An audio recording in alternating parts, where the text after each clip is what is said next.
Hi friends, இன்றைக்கி milk powder வச்சு chocolate palkova எப்படி செய்கிறதுன்னு பார்க்கலாம்.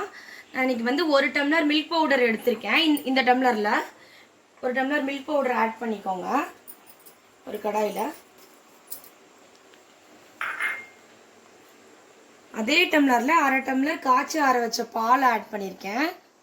அதுக்கப்புறம் நான் ஒரு டேபிள் ஸ்பூன் அளவுக்கு கீ ஆட் பண்ணியிருக்கேன். இது எல்லாத்தையும் எந்த லம்ஸும் இல்லாத மாதிரி கம்ப்ளீட்டாக மிக்ஸ் பண்ணிக்கோங்க. லம்ஸ் இல்லாமல் நல்லா மிக்ஸ் பண்ணியாச்சு ஃப்ரெண்ட்ஸ். இப்போ வந்து ஸ்டவ் ஆன் பண்ணி மீடியம் ஃப்ளேமில் வச்சுட்டு நல்லா கிளறி விடுங்க.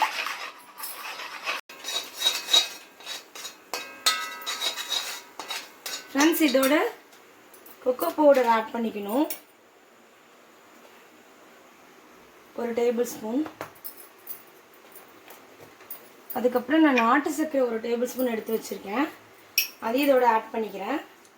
உங்களுக்கு ரொம்ப ஸ்வீட்டாக வேணும்னா நீங்கள் ஒரு 2 டேபிள் ஸ்பூன் நாட்டு சர்க்கரை கூட ஆட் பண்ணிக்கலாம் ஃப்ரெண்ட்ஸ்.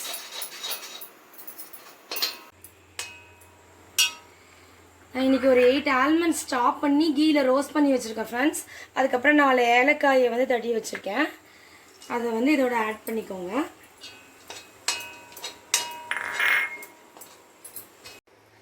எம்மியான சாக்லேட் பால்கோவா ரெடி ஆயிடுச்சு ஃப்ரெண்ட்ஸ். மில்க் பவுடர் வச்சு பண்ணும்போது ஒரு 10 மினிட்ஸில் வந்து ஈஸியாக பால்கோவா பண்ணிடலாம். ட்ரை பண்ணி பாருங்கள்.